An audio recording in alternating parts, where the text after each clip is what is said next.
ko mën a lire bu ngeen defee un peu d'accord.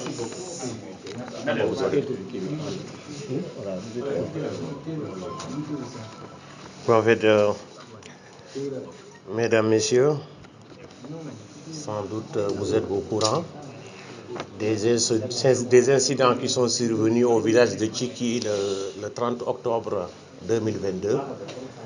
ayant opposé certains éléments de la garde rapprochée du président Ousmane Sonko, le président du parti politique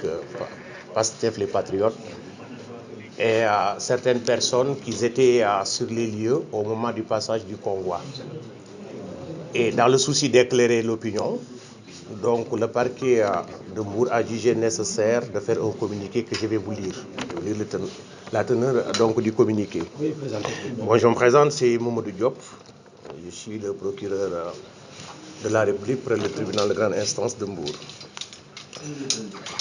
Dans l'après-midi du 30 octobre 2022, vers 18h, des incidents sont survenus au village de Tchiki, situé dans la commune de Diass, dans le département de Mbour. Ces incidents ont opposé certains éléments qui assurent la sécurité de M. Ousmane Sonko, président du parti politique PASTEF les Patriotes, à des personnes présentes aux environs de l'endroit où ils étaient positionnés à l'intérieur du village au moment du passage de l'école. Malheureusement, ces incidents ont occasionné des blessures à des personnes. 3 des victimes se sont présentées déjà à l'unité d'enquête avec un certificat médical constatant des blessures ayant entraîné une incapacité totale de travail personnel de 21 jours pour les deux et un certificat médical constatant des blessures ayant entraîné une incapacité totale de travail personnel de 45 jours pour la troisième. Il y a d'autres personnes aussi qui se sont présentées pour déposer plainte pour destruction de biens leur appartenant. Au regard de l'extrême gravité de tels faits à nous dénoncer, une enquête a été immédiatement ouverte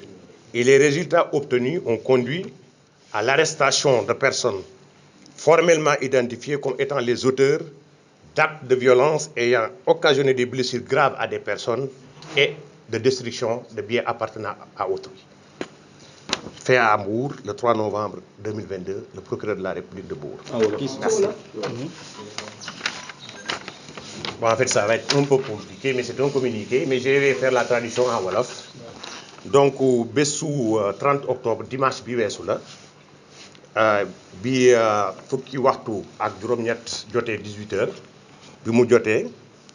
village Tchiki bi nga xam ne mi ngi nekk ci département de Mbour ci commune de Diass dafa am ay nit ñoo xam ne ci garde rapproché Ousmane Sonko la nekk président Ousmane Sonko le président du parti politique les Patriotes. Donc ñoom doon assurer sécurité bi ñu ñëwee ba ci biir village bi seen convoi bi dafa am ay jeunes yu nekkoon foofu aux environs à ce moment de l'enquête on peut pas dire a priori ndax ñooñu ci dëkk bi lañ dëkk wala dëkkuñu fa mënaguñu ko xam parce que enquête bi dina ko wane mais en tout cas ay nit lañ yoo xam ne woon ñi ngi woon foofu fii ngeen ñoom fi ñu doon defee seen convoi ak seen nemmeeku tour boobu ñuy def mooy donc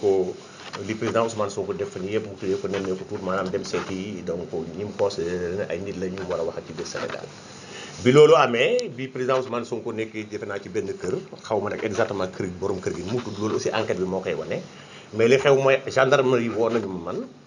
en tant que procureur ñu woo ma informé ne que ne am na ay xeex yu am foofu ak ay sànninte xeer yu métti yoo xam ne am na ci nit yu ci jëlee gaañu. bi loolu amee man laaj gendarme li ne leen en fait mbir mi nu mu tëddee ñu ne ñoom xamaguñu ci lu bare mais liñ ci jot a xam daal mooy am na ay nit ñu gaañu ñu def ay vidéo yónnee ma ko am ay bopp yu toj ak nit ñoo xam ne maa ngi leen gis ñu ngi takk seeni loxo ak ay morceau boobu donc centre de santé jëlaguñu leen en charge naturellement. ci guddi gi ma déglu leen wax leen nañu ubbi enquête ñu xam lu xew d'abord ñan ñoo doon xeex d'abord ñan ñoo gaañu ak ñan ñoo nga xam ne seen alal dañ ko ci ñàkk. ci biir guddi gi bi ñu defee ñoom seen enquête bi ñu commencé seen enquête bi wane na ne am na ay nit ñoo xam ne am nañ ay blessures yoo xam ne tamit xawoon na metti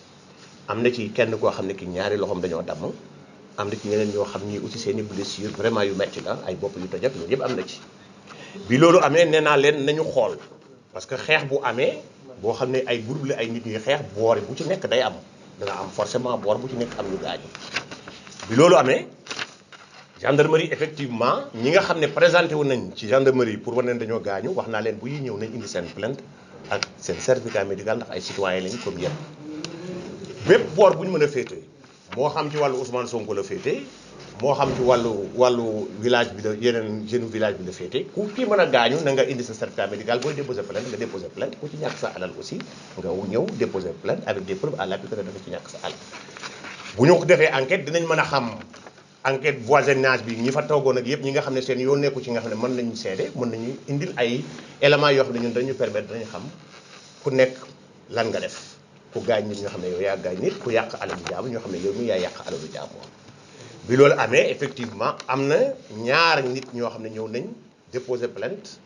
gendarmerie ku ci nekk yor ñaar ñooñu ku ci nekk yor na certificat médical boo xam ne bii wane na ay gaañu yoo xam ne da nga toog ñaar fukki fan ak benn yoo xam ne doo mën a def ci sa liggéey dara ndax gaañu yi may la ko am ñetteelu nit boo xam ne moom bi mu ñëwee moom gaañoom moo gën a métti bosam ñeent fukki fan la ak juróom parce que ñaari loxoom dañoo damm mooy aussi ay gaañu yu métti am na ñeen ñoo xam ne seen i bopp dafa toj ak yooyu mais ñu am na ñoo xam ne ñëwaguñu de toutes les façons mënuñu wax diw gaañu na te moom diw moomu ñëwul mënuñu wax ne gaañu bi fii la toll te médecin constaté wut ni gaañu yi fii la parce que man du ma médecin donc médecin mooy wax nit gaañu na wala gaañuwul gaañu bi fan la bu fekkee dafa am taux d'incapacité mu ne taux bi nii la toll loolu moo ñu permettre ñun ci suñu liggéey ñu xam fan la ñuy jëm alors foofu la ñu toll bi loolu amee gendarmerie ubbi na enquête naturellement def na ay enquête am ci biir liggéeyam ci seen xarañte ñoom am nañ ñoo xam ne ñoom lañ yaakaar fi mu nekk nii ne ñoom ñoo def mbir moomu ñooñu aussi am na ñoo xam ne ci ñoom jàpp nañ leen ndax ñëpp loolu ñëpp xamaguma mais am na ci ñun jàppagum nañ juróomi nit yoo xam ne ñu ngi gendarmerie ñu ngi leen di enquête boo xam exactement ndax li ñu leen di tuumaal ñoom ñoo ko def wala defuñu ko parce que nit aussi boo koy tuumaal da nga ko may laaj ko ba xam ndax li ñu koy tuumaal moo ko def wala defu ko ndax nangu na ko wala def ko weddi boo ko weddee nga indi ay firnde yow mi ko tuumaal yaa war indi ay firnde de li nga koy tuumaal am na wala indi ay firnde li nga koy tuumaal amul bu fekkee ne am na kenn ku ci gaañ nit wala kenn ku ci yàq alalu jàmm boor boo mën a féete je dis bien boor boo mën a féete ñun bu ñu amee ay firnde ne diw mi moo la gaañ wala diw mi moo yàq sa alal diw moomu dinañ ko yóbbu ci yoon topp ko ci yoon jébbal ko tribunal mu atte tribunal moo xam lu muy atte man duma tribunal procureur laa kii li ma man mooy commandité enquête jël résultat enquête bi jébbal juge yi ñoom ñooy atte ñoom ñooy xool kan moo def kan moo deful ku def juge yi danañ wax ne def nga ku deful aussi juge yi danañ wax ne defu ko foofu lañ tollagum ci enquête bi foofu laa ci gën a mën a yem pour le moment parce que ñi ci gaañu actuellement dañ leen di masaw bu baax ñi nga xam ne aussi jàpp nañ leen dañoo am ay àq ak ay yelleef yoo xam ne dañ ko war a respecté parce que fi mu nekk nii dara wóoru ne ñoom la mais enquête bi li mu wanee gum lépp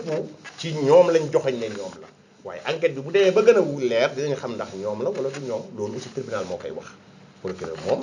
ñi mu yaakaar ne ñoom la rek lay jàpp yóbbu indi ay firndeem ne moom lii la am comme preuve que ne ñii kat liñ leen topp ñoo ko def tribunal nag bu ñu demee ñoom danañ àtte li yoon wax donc ñoom ñooy xool seen aqul ay taala ak li leen yoon may ak seen i yàlla seen i droit seen i pouvoir ñu àtte foofu lañ tolloo ci convocation amul ñu jëli leen directement. non je veux pas vraiment entrer dans le truc de question je veux pas du tout parce que je l'ai dit tantôt hein donc il y a des personnes qui sont interpellées qui ont des droits qu'il faut respecter en vertu du principe de la présomption d'innocence naturellement je ne veux accabler personne je dis bien personne à cet instant de l'enquête parce que rien ne me prouve que ces gens sont l'auteur des faits qui leur sont reprochés. Nous sommes à la phase de l'enquête. Naturellement, ça a nécessité des interpellations. Interpellation ne veut pas dire condamnation. C'est des interpellations dans le cadre d'une enquête. Et là, des responsabilités seront situées. Et s'il y a des personnes auteurs des faits qui leur sont reprochés, naturellement, ces personnes seront sanctionnées. Il n'y a pas de problème. Je vous remercie.